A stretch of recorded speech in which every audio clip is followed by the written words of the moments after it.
Tonight at 11, a suspended state Supreme Court justice pushing to be back in the courtroom. Details behind a sealed request. Plus, a victim of domestic violence sharing her story, hoping to help others.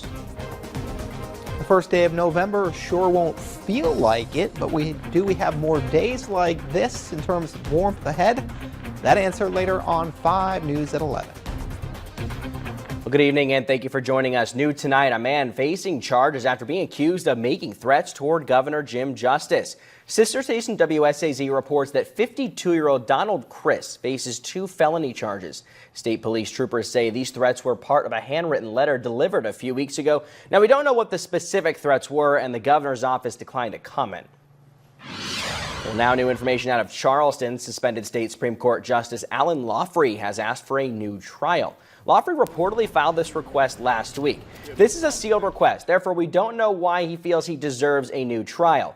A federal jury convicted him of charges related to using his office for personal gain. His sentencing is set for January. And new this hour, a shooting in Charleston has forced a lockdown at a hospital. Sister station WSAZ reports that a person was shot on the 500 block of Leon Sullivan Way at around 9:45 outside of a men's shelter. The suspect supposedly ran towards CAMC General. Again, no word on how badly that victim was hurt. Well, now the region. More disturbing news when it comes to the Catholic Church sex abuse scandal. We're learning that the Diocese of Steubenville, Ohio has voluntarily released the name of more than a dozen priests and a seminarian. They've been accused or admitted to sexual abuse of a minor and have been removed from active ministry. This list dates back more than 60 years, and many of the alleged incidents were from decades ago. Several of them have already passed away. The Diocese of Steubenville stands firm in its commitment to these investigations. You can see a list of those accused by going to WDTV.com. Well, in Indiana, a family just beginning to mourn the loss of 3 family members. Little did the family know their lives were going to change in an instant after police say 24-year-old Alyssa Shepard came down the lane striking 4 kids. Tears felt throughout the community. They left with only the memories of his niece and nephews, who he says were taken from their family just as their lives were beginning. All the prayers we can get, all we can ask for. You can't bring back the kids. Now the family has to figure out how to pick up the broken pieces with only one sibling left behind, who stayed home from school because she had a doctor's appointment. The 3 siblings were killed this week while crossing the street to board their bus in Indiana. That's a story we brought you. This incident has school administrations all over the country taking a look at their own bus safety protocols. Drew Unks was in Marion County to see if our local districts are making any changes. Twin brothers and their older sister dead after they were hit by a car trying to board their school bus. This story has turned the nation's attention towards possible flaws with bus safety in local school districts. Gary Price, superintendent of Marion County Schools, says incidents like these always lead to schools taking a second look at how they're keeping students safe. However, that makes all of us redouble our efforts to make sure that we're doing everything that we can to make sure that our loading and unloading zones are as safe as possible. Price says that Marion County law enforcement is very helpful when it comes to keeping students safe, and buses in the district are equipped with multiple safety precautions. Well, obviously we have the standard precautions of the flashing lights and, as most buses do have now, the extended arms to try to make sure that the children are far enough away from the front of the bus that the bus driver can easily see them. Bus drivers tell me that this is something that they deal with every day. People speeding past their buses and even nicking their extendable stop signs.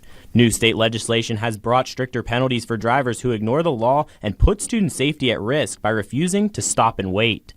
The Marion County School District website includes a page with listed penalties for ignoring the law. Those penalties include fines of up to $3,000 and jail time up to 10 years. Also, we ask that parents do the same thing, that they please monitor their children at the bus stop because children will be children. Yep. And sometimes they'll do things that they should not do, but they don't see any danger in it. So we do always hope that parents are minding those students. Well, your kid's probably asleep now. They're probably all tired from all of the Halloween fun, all that candy as well. We know someone who is still going strong after his candy. That is Chief Meteorologist Ken Meehan. He has what the first day of November looks like. Let's check in with him, Ken. So far today, I've had very little, well below average in terms of my candy consumption, but hope you had a great Halloween. It's almost over, and if something moves here on the camera, there was a spider on the lens just a couple of minutes ago, but it's dark back there. Either way, let's talk some weather. Temperatures tonight only dropping to the middle 50s for most of us. Most of the overnight hours going to continue to be dry. It is so outside of Dan's Car World in Bridgeport.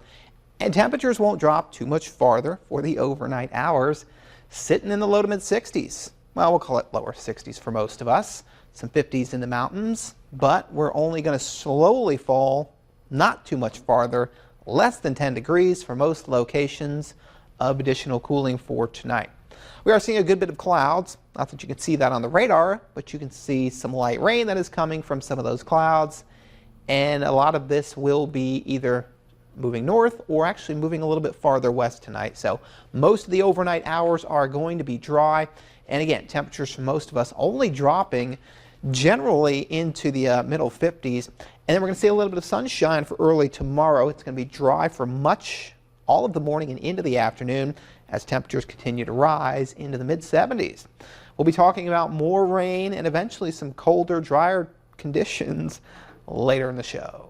All right, thanks, Ken. We now know that no one was hurt earlier today when a tanker truck sideswiped a school bus. This happened in Shinston. It happened around 145 on Lucas Avenue.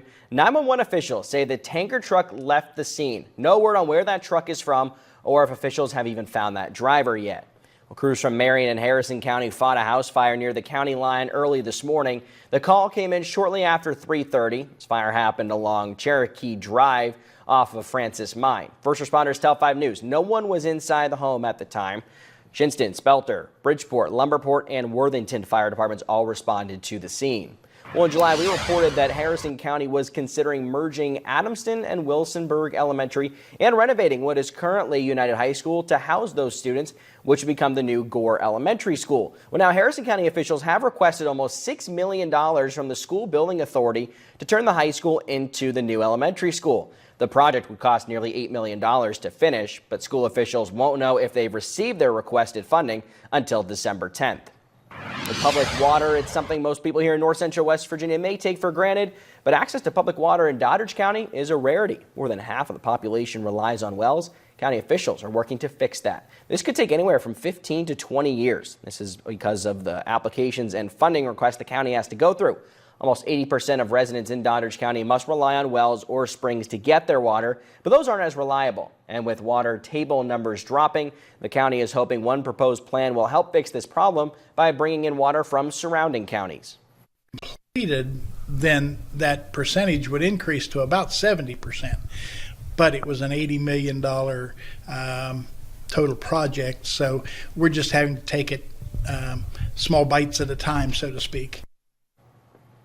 Around the state now, police have released the name of the man who was accused of stealing an ambulance in Charleston. Sister station WSAZ reports that 27-year-old John Prottle is the suspect. He's accused of stealing the ambulance from the fire department last night. Just after 10 o'clock, investigators say it was taken from the 900 block of Indiana Avenue. The ambulance's inventory is valued at more than $200,000. That includes the equipment. Election coverage now, a day after his opponent came to Parkersburg and a day before the only debate between the two candidates. Senator Joe Manchin holds his own rally, this one in Parkersburg. The Democratic senator's campaign hosted a luncheon today at a hotel near Parkersburg.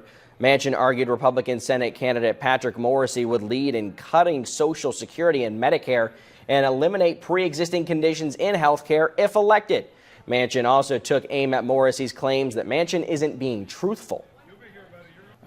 He's not from here. He doesn't understand our culture. He don't understand who we come from and where we came from. I don't know if he could ever find Farmington, where I came from, a little coal mining area. So it doesn't surprise me. That's the only tactic they've been able to use, and that's exactly what he does, and that's what he resorts to. The two candidates will appear in a debate tomorrow night, sponsored by the West Virginia Broadcasters Association. Mountain Line Transit Authority will be providing free rides during the midterm elections next Tuesday. Riders will be able to board all local routes for free between 6:30 in the morning and 7:30 at night while the polls are open. For route trip information to get you to the polls, call customer service at 304-291-RIDE. Well, now to a developing story. Law enforcement sources tell CBS News that Whitey Bulger apparently was severely beaten by one or more inmates before his death in a Preston County prison. Nikki Batiste is outside the Hazleton Federal Prison where Bulger died. Any available medic need to respond. Cardiac arrest. The call came in just after 8 this morning. James Whitey Bulger, the notorious Boston crime boss, was discovered unresponsive at this federal prison in West Virginia. You're going to be responding to the maximum security. They advise CPR in progress. According to authorities, life-saving measures were initiated by prison staff, but Bulger was pronounced dead shortly afterward. He was reportedly beaten to death by one or more inmates. At 89, Bulger was 7 years into serving one of 2 life sentences for 11 murders and reported to be in failing health. Boston radio host Howie Carr wrote about Bulger for decades. He was just a notoriously horrible criminal. Most people have heard of Bulger from the movies. He was the model played by Johnny Depp in the movie Black Mass and for the violent crime boss in the 2006 film The Departed. Are you still a cop? No! But he was more than just a Hollywood character. He was a ruthless killer. Kevin Weeks, one of Bulger's top lieutenants, talked to 60 Minutes about Bulger in 2006. He stabbed people, he beat people with bats, he shot people, he strangled people, run them over with cars. Bulger, who earned the nickname Whitey for his mop of platinum hair, was a career criminal who rose to the top of the FBI's most wanted list after he had turned informant but disappeared. He killed people who he said were informants for the police, but in actuality, he was the greatest rat of all. Bulger slipped away in 1995 and was on the run for 16 years. He was finally captured in 2011 in Santa Monica, California, ending a worldwide manhunt. If there is an afterlife, there's no question where he is. The FBI's office in Pittsburgh is investigating Bulger's death. This is the 3rd killing in just 6 months in this federal prison. And after hearing the news, one of Bulger's victims' widows said she's ready to pop a bottle of champagne. Nikki Batiste, CBS News, Brewston Mills, West Virginia. Across the country, a real Halloween horror story to tell you about. A 36-year-old woman from Florida went to multiple doctors complaining about a hard, itchy bump on her groin. She said it happened after a honeymoon in Belize. Doctors at Tampa's Memorial Hospital thought the lesion could be a cyst or a lymph node problem, but it was far more rare. A living creature had burrowed itself under the woman's skin. Doctors removed a human botfly larva, which is essentially a maggot. The botfly is rare in the United States, but common in the tropics. But folks, still to come, a local couple giving back to brave men and women who serve our country. Their inspiring story. Plus, October is Domestic Awareness Month. Hear one victim's message to those who might have gone through something similar. Rain tomorrow could be heavy at times, especially as we go into Thursday night and Friday morning. But will we have to deal with anything in terms of flooding or any severe thunderstorms? We'll discuss that more when we come back.